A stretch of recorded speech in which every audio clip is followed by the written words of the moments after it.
우리 하나님의 말씀을 보도록 하겠습니다. 마태복음 17장 1절부터 8절에 있는 말씀입니다. 마태복음 17장 1절부터 8절. 자, 시작. 엿새 후에 예수께서 베드로와 야고보와 그 형제를 요한을 데리시고 따로 높은 산에 올라가셨더니 그들 앞에서 변형되사 그 얼굴이 해같이 빛나며 옷이 빛과 같이 휘어졌더라. 그때 모세와 엘리야가 예수와 더불어 말하는 것이 그들에게 보이거늘 베드로가 예수께 여쭈어 이르되 주여 우리가 여기 있는 것이 좋사오니 만일 주께서 원하시면 내가 여기서 초막셋을 짓되 하나는 주를 위하여 하나는 모세를 위하여 하나는 엘리야를 위하여 하리이다. 말할 때에 호련히 빛난 구름이 그들을 덮으며 구름 속에서 소리가 나서 이르되 이는 내 사랑하는 아들이요 내 기뻐하는 자니 너희는 그의 말을 들으라 하시는지라. 제자들이 듣고 엎드려 심히 두려워하니 예수께서 나와 그에게 손을 대시며 이르시되 일어나라 두려워하지 말라 하시니 제자들이 눈을 들고 보매 오직 예수에는 아무도 보이지 아니하였더라. 아멘. 자, 이제 자기 자신을 축복할 때 이렇게 축복하십시오. 나는 예수님 때문에 오벳에돔의 복을 받은 사람입니다. 고백하시길 바랍니다. 나는 예수님 때문에 오벳에돔의 복을 받은 사람입니다. 아멘. 자, 우리는 예수 그리스도를 믿는 사람들입니다. 예수 그리스도. 우리가 믿는 이유는 우리의 모든 지어진 죄로 말미암아 지옥 갈 수밖에 없는 그 죄를 청산하고 지옥이 아니라 영원한 천국에 가기 위해서, 그래서 우리가 예수 그리스도를 믿는 것입니다. 왜냐하면 성경에 말씀하시기를 예수만이 구원이고 예수만이 아버지께로 갈 수 있는 유일한 길이라고 말씀하셨기에 우리가 천국 가는 그 유일한 길이신 예수를 믿고 그분 오실 때까지 우리의 믿음을 유지하며 나가는 것입니다. 자, 그런데 여러분들, 우리가 예수를 믿고 주님의 오시는 그날, 또 우리가 천국에 가는 그날까지 우리의 가진 바 이 믿음을 유지한다는 것이 쉽지만은 않다는 거예요. 쉽지만은 않다는 거예요. 그래서 오늘 여기에 보면 예수님께서 제자들을 데리고 가시는데 누구를 데리고 가시냐? 야고보와 요한과 베드로를 데리고 어디에 올라가냐면 변화산에 올라가시는 거예요. 변화산에. 자, 이 세 사람은 어떤 사람이냐? 주님이 부른 제자 중에 가장 충성스러운 그러한 제자들입니다. 근데 이 제자들을 데리고 변형산성에 올라가서 그에게 보여준 것은 무엇이냐면 바로 모세, 엘리야, 예수님이십니다. 모세와 엘리야, 예수님을 그들에게 보여주시면서 있을 때에 이 제자들이 어떻게 됐어요? 베드로가 딱 보니까 예수님하고 그 다음에 요한과 예수님과 엘리야, 그 다음에 또 누구냐, 모세가 이렇게 있는 거예요.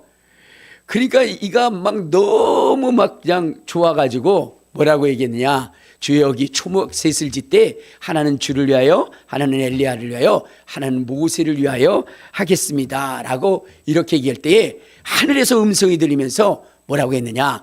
너희는 그의 말을 들으라. 그러니까 하나님께서 이제 베드로와 요한과 야고보에게 너희는 예수님의 말씀을 들으라 이렇게 명령하시고, 그리고 난 다음에 이들에게 뭐라고 말씀하셨느냐, 어떻게 보이셨느냐면 엘리야도 사라지고 모세도 사라지고 누구만 남게 하셨느냐? 예수님만 남게 하신 거예요. 그래서 거기에 우리 8절에 보면 이렇게 얘기했죠. 자, 시작. 제자들이 눈을 들고 보매 오직 예수에는 아무도 보이지 않았더라. 그러니까 그 변형산성에서 누구예요? 모세도 있었고 엘리야도 있었는데, 그랬는데 최종적으로 남은 분은 누구냐? 예수였다는 거예요. 예수. 이것은 무엇을 의미하냐면 우리의 신앙생활 속에서 우리의 신앙을 성공시키는 데는 여러분 모세도 아니고 엘리야도 아니라는 거예요. 오직 누구의 말만 들어야 돼요? 예수님의 말만 들어야 되는 거예요. 그리고 누구만 바라봐야 되는 거예요? 예수님만 바라봐야 된다는 거예요. 예수님. 왜냐하면 여러분, 우리가 이 세상을 살아가면서 예수를 믿습니다. 근데 예수를 처음 만났을 때는 우리가 모든 것을 버리고 주님 한 분으로만 살아갈 것처럼 여겨지지만, 그러나 세월이 자꾸 흐르다 보면 내가 이전에 버렸던 그 세상이 내 속에 다시 들어와요. 세상의 자랑이 다시 들어옵니다. 그래서 어떻게 돼요? 이 예수가 2순위, 3순위로 밀려나가고 내가 이전에 버렸던 그러한 것들이 내 마음속에 자리 잡게 된다는 거예요. 그렇게 되면 어떻게 되느냐? 어떻게 돼요? 멸망으로 이르는 거예요.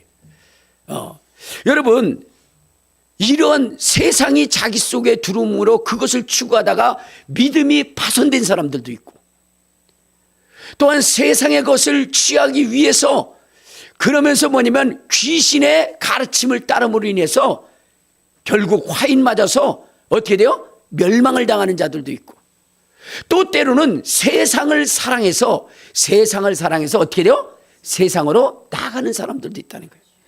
우리 한번 성경을 한번 찾아봐요. 어디를 보시냐면, 자, 디모데 전서 1장에 보면 이런 말씀이 있어요. 디모데 전서 1장 19절 20절 시작. 믿음과 착한 양심을 가지라. 어떤 이들은 이 양심을 버렸고 그 믿음에 관하여 파선하였느니라. 그 가운데 후메네오와 알렉산더가 있으니 내가 사단에게 내어준 것은 그들로 훈계를 받아 신성을 모독하지 못하게 하려 하심이라. 그러니까 후메네오와 알렉산더도 어떻게 됐어요? 한때는 믿음을 가지고 나름대로 열심히 믿음 생활을 했는데, 그런데 어떻게 됐어요? 바로 이 사단이 유혹하는 그 유혹에 넘어가서 그 믿음이 파손되어지고 그리고 멸망에 이르는 그러한 일들이 있다는 거예요. 뿐만 아니라 우리 4장에 보면 4장 1절 2절을 보면 이런 말씀이 있어요. 자, 시작. 그러나 성령이 밝히 말씀하시기를 후일에 어떤 사람이 믿음에서 떠나 미혹하는 영과 귀신의 가르침을 따르라 하였으니 자기 양심이 화인을 맞아서 외식함으로 거짓말하는 자들이라. 여러분, 우리 신앙인들의 가장 큰 덕목이 뭐냐면 정직이에요. 정직. 왜냐하면 우리 주님이 정직하신 분이시기 때문에 그렇습니다. 그런데 여러분, 우리를 유혹하고 미혹하고 넘어뜨리려 하는 마귀의 가장 큰 무기는 뭐냐면 거짓말이거든요. 거짓말이에요. 자, 그래서 우리 그리스도인들은 절대로 뭐냐면 거짓말해서는 안 되는 것이거든요. 그런데 오늘 여기 예수를 믿고 하나님의 말씀을 따랐던 사람들이 귀신의 가르침을 따르며 어떻게 돼요? 거짓말을 하는 자가 되어서 양심의 화인을 맞게 됐다라고 얘기했어요. 그러면 왜 예수를 믿는 사람, 정직해야 할 사람들이 거짓말을 하게 되느냐 하는 것은 자기의 이익 때문에 그랬어요. 이익 때문에. 여러분들 그렇잖아요. 내가 이익이 생겨 조금만 거짓말하면 그것이 나의 이익이 돼. 그럼 여러분들은 거짓말 하겠어요? 안 하겠어요? 안 하죠. 할렐루야. 그때 가봐야 돼요. 근데 이번에도 우리 사모님하고 이렇게 가다가 사모님이 이렇게 마트에 들렸어요. 근데 마트에 딱 들려가지고 도마도를 샀어요. 도마도를 사가지고 저는 미리 와서 우리 요한이를 뭐냐면 유치원에서 오니까 그 걔를 데리고 가야 돼서 그래서 버스를 기다리고 있는데, 그런데 우리 사모님이 왔더라고요. 와가지고 투덜대요. 그래서 왜 그래요? 그랬더니 다시 가야 되겠네. 그래서 왜 다시 가냐고 그랬더니 도마도를 샀는데 어떻게 되냐면은 그게 15,000원이라고 써 있었던 거예요. 그래가지고 카드를 주고 산 거예요. 그리고 오다가 보니까 이분이 15,000원을 찍은 게 아니라 10,000원을 찍은 거예요. 여러분, 그때 무슨 갈등이 생기겠어요? 이야, 오늘 횡재했다. 하나님이 내게 은혜 주시겠네? 라고 생각하시겠어요? 그 즉시 돌아가서 거기서 가서 잘못 찍었다. 그랬더니 왜 그러냐고. 그래서 이렇게 기록은 여기 보니까 15,000원으로 돼 있는데 10,000원으로 기록이 돼 있다. 그래서 해가지고 다시 받아가지고 그래가지고 왔어요. 근데 우리 사모님이 그러더라고요. 그렇게 해주니까 뭐라 그러지? 그래서 아무 말도 안 하던데? 속이 상한 거예요. 왜? 그렇게 해주면 너무 고맙습니다, 감사합니다 말 한마디라도 해야지. 그런데 여러분, 그게 고맙다 감사할 일이에요? 아니, 원래대로 지불한 거예요. 우리는 정직해야 되는 거고, 거기에 무슨 대가를 받아야 되는 것이 없어요. 근데 우리는 어떻게 돼요? 거기에 뭔가 대가를 받으려는 그런 마음들이 있어요. 그렇지 않으면 속이 상한 거예요. 속이 상한 거예요. 자, 여러분, 우리가 거짓말하는 이유는 뭐예요? 내게 오는 이익 때문에 거짓말하는 거예요. 이익 때문에. 그래서 그 거짓말이 한 번 되고 두 번 되다 보면 어떻게 돼요? 그것이 습관이 되고 그것이 그의 인격이 되는 거예요. 그러면 어떻게 되죠? 화인을 맞아서 지옥에 갈 수밖에 없는 그런 상황이 되어지는 것입니다. 여러분, 또 우리는요, 세상 것을 주님을 만났을 때 버리기도 하지만, 그러나 그 순간에는 버리는데 그때 어떻게 돼요? 나중에는 어떻게 되죠? 다시 그것을 찾으래. 여러분들 생각할 때 그런 거예요. 여러분들이 여러분의 뭐냐면은 남편들 있잖아요. 남편을 처음 만났을 때 여러분 어때요? 모든 것을 다 버리고 그 사람이 가죠. 이 사람만 뭐요? 나의 인생에 행복을 줄 것이라. 비록 이 사람이 가진 것이 없다 할지라도 나는 이 사람과 함께 살 거야 라고 생각하는데, 살다 보면 서서히 마음이 바뀌기 시작합니다. 그때 나를 좋아했던 그놈은 돈도 많았는데, 그렇죠? 그놈은 나한테 잘해줬는데, 그러면서 후회하기 시작하는 거예요. 처음에는 후회하지 않습니다. 나는 후회하지 않을 거야. 이만을 위해서 살 거야 라고 했는데, 세월이 지나면서 예전에 자기를 좋아했던 사람, 그리고 그가 가졌던 것들, 그런 것들이 서서히 스물스물 올라오면서 화가 나고 속이 상하네. 그래요, 안 그래요? 여러분, 대마도 그랬어요. 대마도. 자, 우리 한번 어디를 보시냐면 디모데후서 4장 10절에 보면 이렇게 얘기합니다. 자, 시작. 대마는 이 세상을 사랑하여 나를 버리고 데살로니카로 갔고. 여러분, 이 대마가 바울을 만났을 때, 그래서 바울을 만나 주님의 복음을 들었을 때 그는 모든 것을 버리고 주님을 따라야 되겠다라고 생각해요. 근데 세월이 지나다 보니까, 옛 친구들 만나보다 보니까 자기가 버린 그것이 아까운 거예요. 그리고 친구들의 삶이 부러워지는 거예요. 그래서 주님을 버리고 다시 그 길로 가게 된다는 거예요. 그러니까 예수를 믿고 그 처음 가졌던 그 믿음을 가지고 끝까지 주님 오시는 그날까지 그 신앙을 지킨다는 것이 쉽지가 않다는 거예요. 그래서 오늘 여러분, 가장 충성스러운 야고보와 요한과 이 베드로를 드리고, 그들이 끝까지 그 신앙을 지키고 천국 갈 때까지 승리할 수 있는 믿음을 뭐냐면 보여주기 위해서 이 변화산에서 주님이 모세도 나타나게 했고 엘리야도 나타나게 한 거예요. 그리고 나서는 그 모두가 사라지게 하고, 오직 우리가 주님 나라 갈 때까지 그 믿음의 승리를 이룰 수 있는 것은 예수님의 말씀만 듣는 거예요. 그리고 예수님만 보는 거예요. 다른 거 보아서는 안 된다는 거예요. 다른 거 봐서는. 다른 것이 스물스물 내 속에 들어오는 순간 어떻게 돼요? 주님은 2순위로 3순위로 물러가고, 그리고 나서 여기에 기록되어져 있던 후메니오와 알렉산더, 그리고 데마와 같은 그러한 인생이 될 수 있다는 거예요.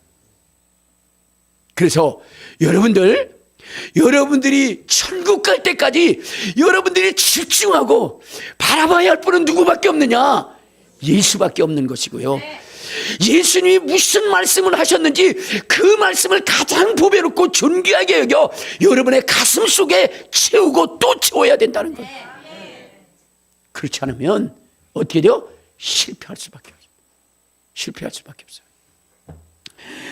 여러분 보세요. 이 베드로라고 하는 사람이 어떠한 사람이었는지 여러분 보시면, 우리 한번 성경을 한번 봅시다. 어디를 보면 마태복음 4장. 자, 마태복음 4장 우리 18절. 자, 18절부터 22절까지 시작. 갈릴리 해변에 다니시다가 두 형제 곧 베드로라는 시몬과 그의 형제 안드레가 바다에 금을 던지는 것을 보니 그들은 어부라. 말씀하시되 나를 따라오라. 내가 너희를 사람을 낚는 어부가 되게 하리라 하시니 그들이 곧 그물을 버려두고 예수를 따르니라.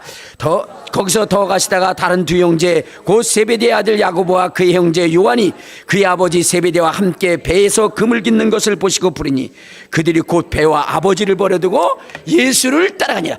자, 오늘 여러분 이 변화산성에서 정말로 주님과 함께 있었던 이 세 사람은 어떤 사람이냐? 여러분, 주님이 부르시는 그 부르심에 자기의 직업을 버리고 자기의 가정을 뒤로하고 자기들의 동료를 뒤로하고 오직 주님을 따른 사람이에요. 그러니 여러분 이 사람의 결심과 결단이 얼마나 대단했겠습니까? 그런데 여러분 이들에게 주님이 뭘 보여준 거예요? 변화선성에서 주님이 그분의 말씀만을 들어라, 그리고 예수 외에는 보지 말아라 라고 이렇게 하신 이유는 무엇일까? 그것은 이러한 결단과 결심이 있다 할지라도 어느 순간인가 우리의 신앙 속에서 이 신앙을 포기하게 만드는 사건들이 이 세상에 부지기수로 많다는 거예요. 여러분, 그 예가 이 세 사람 있잖아요. 이 세 사람. 이들은 결코 주님을 버리지 않겠다라고 생각했는데 주님이 십자가에 못 박힐, 제사장들과 서기관들과 바리새인들에게 잡혀서 심판을 받고 그리고 십자가에 못 박히게 되니까 이 제자들 모두가 다 주님을 버리고 떠나고 주님을 부인하게 됐다. 이들은 생각했을 거예요. 주님이 그렇게 말씀하셨을 때에 주님이 나만 바라보라, 언젠가는 그러한 일들이 있다라고 얘기했을 때 그들은 맹세코 그렇게 얘기했을 거예요. 주여 무슨 말씀이십니까? 우리가 직업을 버렸지 않습니까? 가족도 버렸지 않습니까? 모든 것을 버렸지 않습니까? 우리를 믿지 못하십니까? 그렇게 생각을 하면서 아이고 주님은 우리를 너무 모르시는 것 같아 라고 얘기했을 것 같아요. 근데 주님은 뭐냐면 그들의 모든 것을 아신 거예요. 그리고 그 일은 바로 이루어진 것입니다. 그러니까 여러분, 우리가 신앙생활에 있어서 자신을 할 수가 없는 거예요. 그래서 우리는 항상 예수님의 말씀을 우리의 심령 속에 채워야 되는 것이고 오직 예수님만 바라봐야 되는 거예요. 그래야만 천국에 들어갈 수 있는 것이거든요. 또한 주님께서 이 세 사람을 데리고 가셨던 이유는 무엇이냐면, 여러분 이 세 사람이 주님을 부인하고 버릴 수 있는 그러한 상황뿐만 아니라 이들에게는 또한 놀라운 기적과 능력과 권능으로 이 세상에 그 부귀와 권세가 그들 속에 있을 그때도 있게 된다는 거예요. 그때를 대비해서도 주님이 이 변형선상에서 이들을 만나서 말씀하신 거예요. 그것은 뭐냐면 이제 베드로와 요한과 야고보가 어디요? 주님이 부활하신 그때 다시 모였고 그가 승천했잖아요. 그러면서 주님께서 능력을 부으셨어요. 성령의 능력. 이 성령의 능력이 여러분 그 120문도에게 임하게 되니까 이들에게는 놀라운 일, 귀한 일, 기적 같은 일들이 일어나게 되는 거예요. 어떤 일들이 벌어지냐? 여러분 이제 그들 속에 성령이 임하게 되고 능력이 임하는데 베드로가 안질뱅이를 향하여 은과 금은 내게 없거니와 내게 있는 것으로 내게 주르니 일어나 걸으라 때 이 안질뱅이가 벌떡 일어나는 거예요. 여러분 베드로가 하나님의 말씀을 선포하니까 3,000명 5,000명이 오는 거예요. 여러분 주님을 선포하게 되니까 사람들이 다 회개하고 참여하고 자기 것을 자기 것으로 여기지 않고 모든 것을 내놓는 거예요. 여러분 이 정도의 권세와 능력을 가졌다면 여러분은 어떻게 했겠어요? 야 이제 세상은 내 거다 라고 얘기하지 않겠어요? 그렇지 않겠습니까? 그리고 더 나아가서는 예수님도 보이지 않을 거예요. 여러분 이 신유의 역사를 했던 주의 종들이 타락하게 되는데 처음에는 주님을 찾았다가 나중에 기사와 이적과 능력을 나타내니까 교회가 부흥하고 사람들이 많아지고 돈이 많아지니까 그때는 뭐요? 예수님을 배척한 사람들이 부지기수로 많아지고. 여러분 주님은 만약에 베드로와 요한과 야고보에게 말씀하시는 거예요. 그때에 그러한 기적과 능력과 권능이 나타나서 모든 사람들이 너를 존경하고 너를 따를 그때에 네가 바라봐야 할 것, 그것은 예수님이고 내가 순종해야 할 말씀은 예수님의 말씀이라는 것을 미리 말씀해 주신 거예요.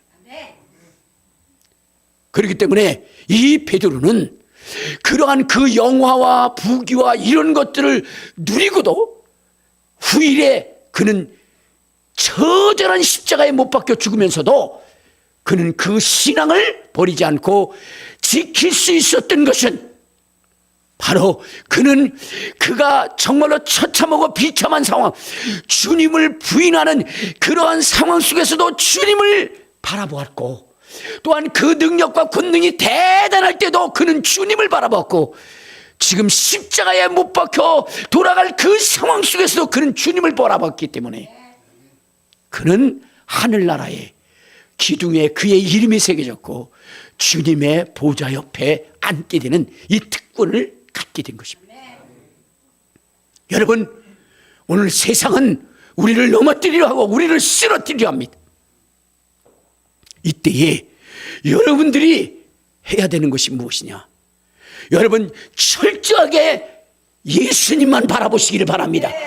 오늘 이 변화산성에서 정말로 그들 안에 예수만 있었다는 거, 예수만 보였다는 이 사실을 알고 여러분의 신앙의 그 어떠한 것도 여러분 속에 있어 예수를 밀어내는 것이 아니라 만일 예수를 밀어내는 그 어떤 것이 온다고 한다면 그것을 과감히 포기할 수 있는 그러한 믿음의 주인공들이 되시기를 주님의 이름으로 축원합니다. 주님의 이름으로 축원합니다. 여러분 주님의 말씀을 끝까지 듣고 순종할 때에 그 속에 놀랍고 귀한 일들이 이루어지는데 여러분 안희숙 사모님 아시죠? 김동명 목사님과 함께 저 미국 LA의 한인 침례교회를 개척하신 분이십니다. 자, 그런데 이 안희숙 사모님이 이제 그 한인 교회, 그 침례교회를 이제 개척을 해서 이게 교회가 늘어나고 성도가 늘어나고 그래서 이제 건축을 하게 됩니다. 근데 건축을 할 때에 그때에 뭐냐면 거기에 일하러 온 윤 형제라고 하는 사람이 있었어요. 근데 그 윤 형제를 보면서 예수를 믿으라고 얘기했는데 가만히 자세히 보니까 그 형제를 뭐냐면 아는 사람이에요. 그 형제가 누구였냐면 바로 그 목사님 김동명 목사님과 안희숙 사모님이 개척할 당시에 그때의 그 교회의 청년이었어요. 그런데 그 청년이 교회를 열심히 나오다가 이제 처자를 만나서 결혼하게 됐을 때 목사님이 그에게 뭐냐면 주례까지 서줬어요. 주례까지. 그런데 얼마 있다가 이 청년이 뭐냐면 결혼하고 나서는 이제 주님을 떠나게 됩니다. 권면을 했지만 듣지 않았는데 이제 교회를 건축하고 있을 때에 이분이 어떻게 돼요? 이제 거기에 일꾼들을 책임자가 되어서 거기에 온 거예요. 그래서 서로 만나게 된 거죠. 그래서 서로 이야기하다가 예수를 믿지 않는다는 것을 알고 다시 한번 얘기를 했습니다. 이제 교회에 나오시라고 그렇게 이야기를 합니다. 그랬더니 그 청년이 사모님, 제가 사모님 뵐 면목이 없습니다. 그런데 내가 교회를 나올 수 없는 상황이 됐어요. 그게 뭐냐 그랬더니 이제 한 달 후면 이제 한국의 지사장으로 자기가 가는데 이 지사장으로 가게 되면 어마어마한 돈을 벌 수가 있다. 지금 사모님이 목사님과 짓고 있는 이 교회보다도 교회를 짓고도 남을 수 있는 몇 배의 그 돈을 자기는 벌게 된다.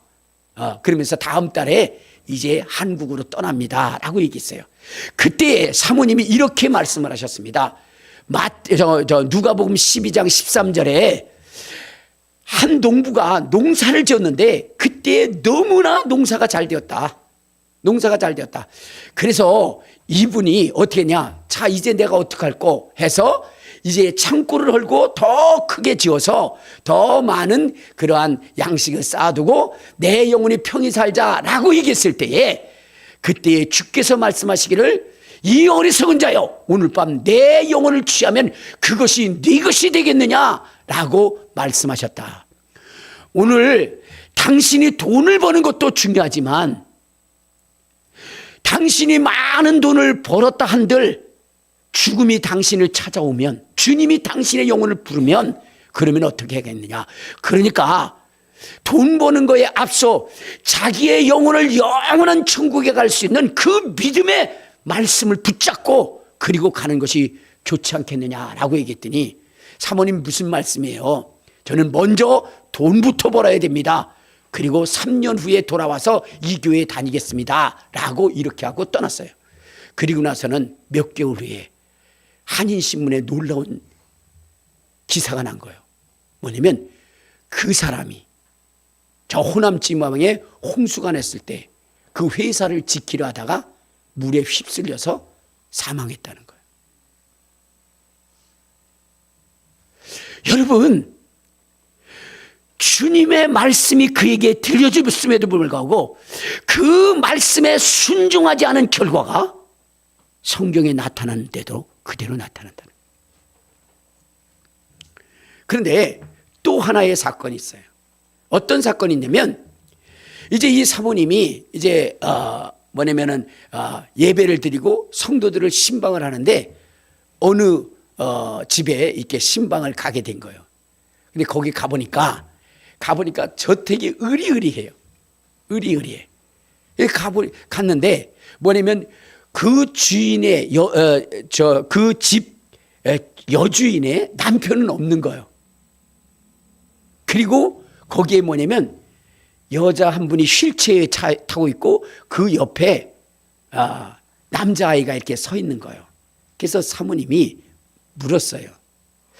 아니 여기에 남자 주인은 어디 있고 그리고 저들은 뭐냐 했더니 거기를 인도했던 그 권사님이 말씀하시기를 여기는 정말로 소설 같은 그러한 이야기가 있는 그러한 집입니다.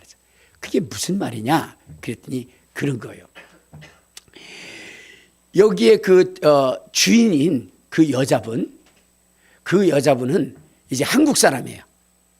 이 사람은 한국 사람과 결혼을 해서 미국에 들어와서 뭐냐면 아주 그 남편이 능력이 있어가지고 정착을 하게 되고 영주권이 나온 거예요. 그래서 미국에 거주할 수 있는 그런 상황이 된 거예요. 그런데 이 아내 되는 사람에게 친구가 있었는데 그 친구의 이름이 순애예요. 이순애 권사님은 아니에요. 순애인데 그 순애 씨는 불행한 가정에서 자라왔어요. 그래서 계모 밑에서인가요? 그렇게 성장을 해가지고 정말로 어렵고 힘든 삶을 살았는데 친구가 누구밖에 없느냐?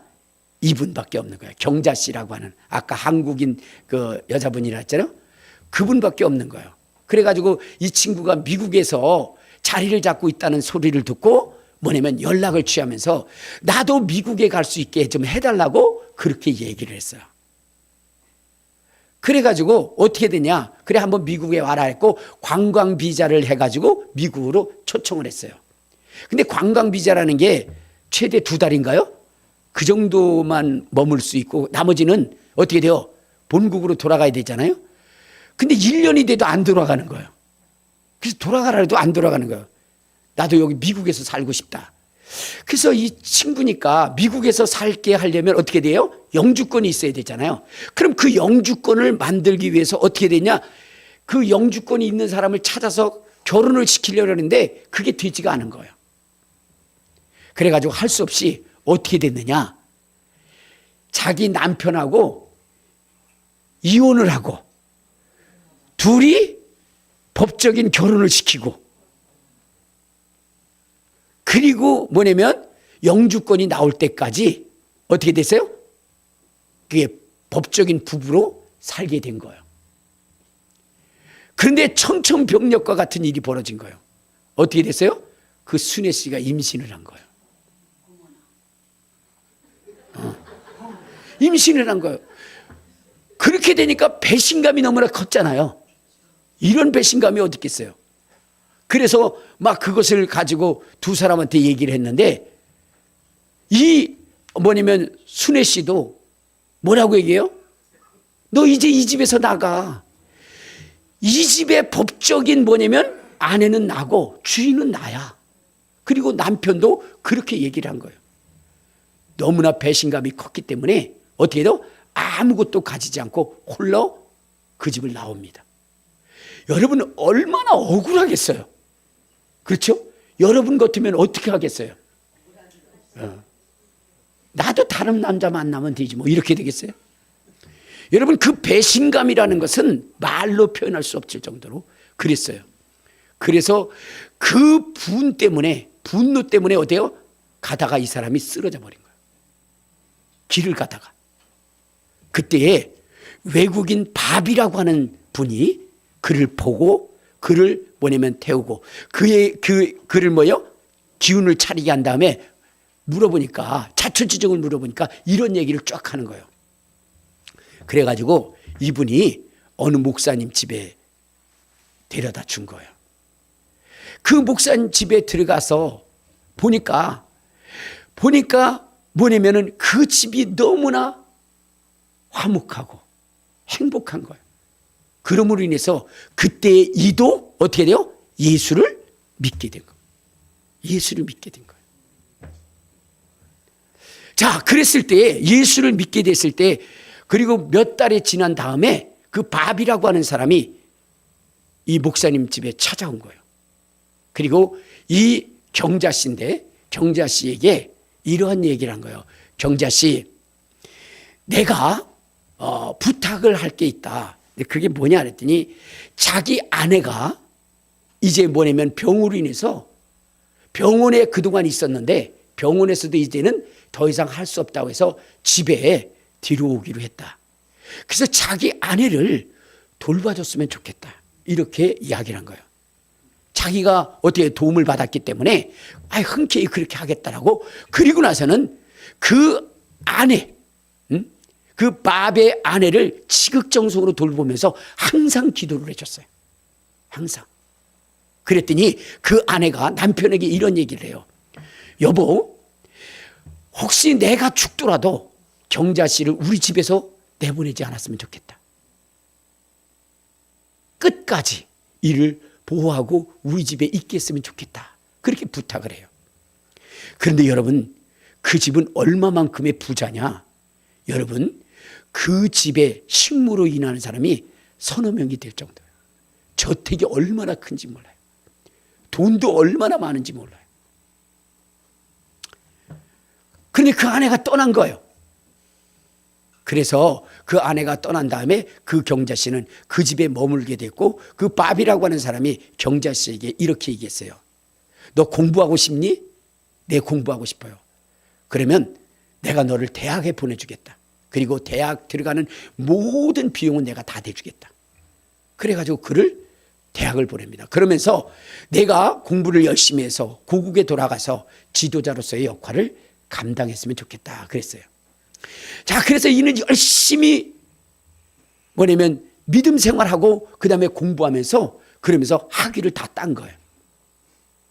그러던 어느 날 이 바비라는 사람이 이렇게 이야기를 합니다. 경자씨, 혹시 나를 사랑합니까? 그렇게 얘기한 거예요. 그러니까 나는 너무너무 사랑한다. 바비를 너무 사랑한다.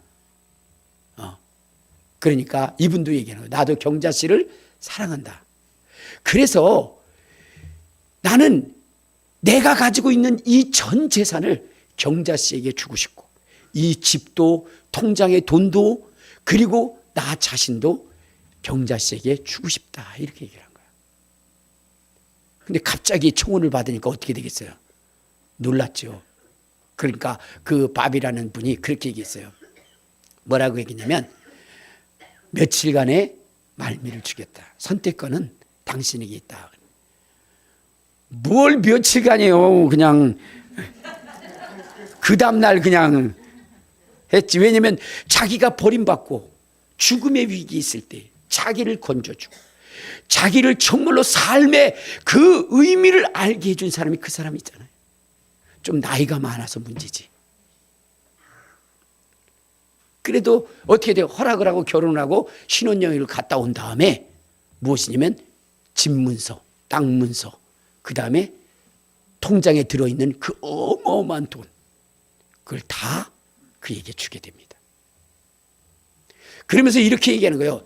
나에게 아들이 있는데 그 아들은 사우디에 가서 그 석유회사의 부회장이다.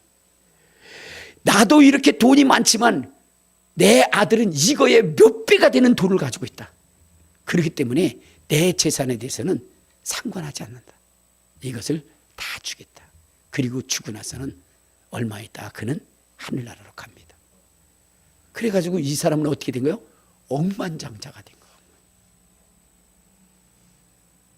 그런데 어느 날 목사님으로부터 연락이 온 거예요. 그것이 뭐냐면 바로 전 남편과 그 친구가 다 죽게 되었다는 거예요. 교통사고로 다 죽게 되어졌다. 그래서 어떻게 되면 남편은 혼수 상태에 들어갔고, 그 다음에 그 순애 씨는 어떻게 해요?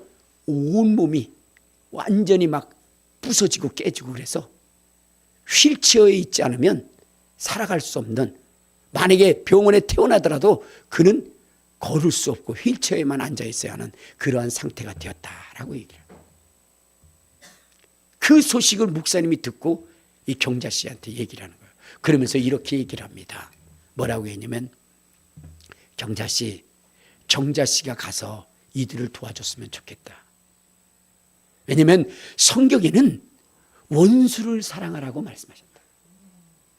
근데 우리 인생 가운데 원수를 사랑할 수 있는 기회는 많지 않지만 이런 기회에 하나님의 말씀대로 살아가는 것이 중요하다. 원수를 사랑하라. 원수가 줄이거든 먹이고 원수가 목마르거든 마시게 하고 원수가 헐벗었거든 입히라고 성경은 말씀하셨고, 너는 선으로 악을 이기라 그렇게 말씀하셨다. 이 말씀을 지키는 것이 중요한 것이라고 얘기했을 때, 여러분 정말로 뒤돌아보면 생각해보면 어떻게 되겠어요? 그렇게 할 수 있겠어요? 못하겠죠. 그 천천지 원수, 그 행복을 뺏어가고 죽을 위기 속에 내몰게 했던 그 사람들을 어찌 용서할 수 있겠습니까? 그러나 그는 순종했어요. 그리고 찾아갔고 그의 모든 병환비 이런 것들을 다 대어줬고, 후일에 그 남편은 뭐냐면 깨어나긴 했어요. 그래서 어떻게 되냐, 그 한국으로 돌려보내고, 그리고 그 순애 씨는 그 아들과 함께 그 경자 씨 집에 거하게 되는 이러한 일이 되어졌다는 거예요. 여러분, 우리가 아무리 힘들고 어려워도 우리가 지켜야 할 말씀은 예수님의 말씀입니다. 우리가 아무리 힘들고 어려워도 바라봐야 할 분은 예수 그리스도입니다. 근데 그분의 그 말씀이 때로는 우리가 힘들고 어려울 때도 있어요. 저도 요즘 많이 생각해 보면서, 내가 주님의 말씀을 따른다고 하면서도 여전히 내 속에는 주님의 말씀이 나를 사로잡고 있는 것이 아니라 내 사상, 내 주관, 내 신념이 사로잡아서 나 역시 나와 반대하는 자들을 미워하고 있고, 내 세상 사상에 거슬리는 자를 싫어하고 있고, 그러고 있진 않았는가 하는 것들을 생각해 보았어요. 나와 뜻이 같지 않다고 해서 미워하고 시기하고 질투하고 있는 그 모습이 내 속에 있다는 것을 발견했습니다. 이제 저는 생각했어요. 오늘 이 말씀을 보면서 예수 말씀 외에는 내가 들을 것이 없고, 예수 외에는 내가 볼 것이 없구나. 세상은 변하여서 때로는 부귀와 영화를 누리게 할 때도 있고, 때로는 저 처참하고 비참한 그 상황 속에 있게 하기도 하고, 그럴 때에 내 속에 거하는 것이 그 세상의 변화를 따라 그것이 내 속에 자리 잡고 있는 것이 아니라, 어떠한 상황과 여건 속에서도 오직 예수의 말씀, 예수만 볼 수 있는 그러한 사람이 되어야 되는구나 하는 것을 느끼게 된 것입니다. 세상은 언젠가는 흘러가게 되어 있어요. 그리고 우리는 그리스도의 심판대 앞에 서게 되어 있어요. 그때에 주님이 묻는 것은, 너는 예수의 말씀대로 살았느냐, 너는 예수만을 보면서 왔느냐, 그것만을 물을 겁니다. 그러나 세상의 변화에 따라서 내 생각과 내 사상이 바뀌어버린 그러한 인생은 주님 앞에 설 수가 없을 것입니다. 사랑하는 여러분, 원수도 사랑해야 됩니다. 우리는 미워할 수 있는 자격이 없어요. 이미 우리는 그 모든 것들을 박탈당한 존재예요. 우리가 할 수 있는 것은 긍휼히 여기고 불쌍히 여기고 원수를 사랑하는 것뿐입니다. 이것이 우리의 의무인 것입니다. 우리 속에는 그 어떠한 미움도 다툼도 시기도 있어서는 안 되는 거예요. 그것은 이미 우리 속에서 하나님이 박탈해 가셨기 때문입니다. 우리가 할 수 있는 권리, 그것은 사랑하는 거예요. 용서하는 거예요. 그리고 모든 심판을 하나님께 맡기는 것입니다. 두 사람의 이야기를 여러분 들었어요. 한 사람은 주님의 말씀을 따르지 않은 결과에 어떠한 것인지, 또한 말씀을 따른 자의 그 순종이 무엇인지를 주님은 분명하게 보여주셨습니다. 오늘 주님은 말씀하십니다. 예수 외에는 보이지 않았더라. 우리는 예수 외에는 보려고 해서는 안 됩니다. 예수님의 말씀 외에는 들으려 해서는 안 되는 거예요. 오늘 이와 같이 정말로 주님의 말씀만 듣고 순종하여 나아갈 수 있는 인생, 그래서 주님 앞에 섰을 때에 힘들었지, 괴로웠지, 그때도 나를 사랑하고 나만을 바라보고 내 말을 따른 내가 너를 사랑하노라, 축복하노라, 너를 영화롭게 하노라. 여러분, 이 음성을 듣는 주인공이 되시기를 주님의 이름으로 축원합니다. 우리 주여 한번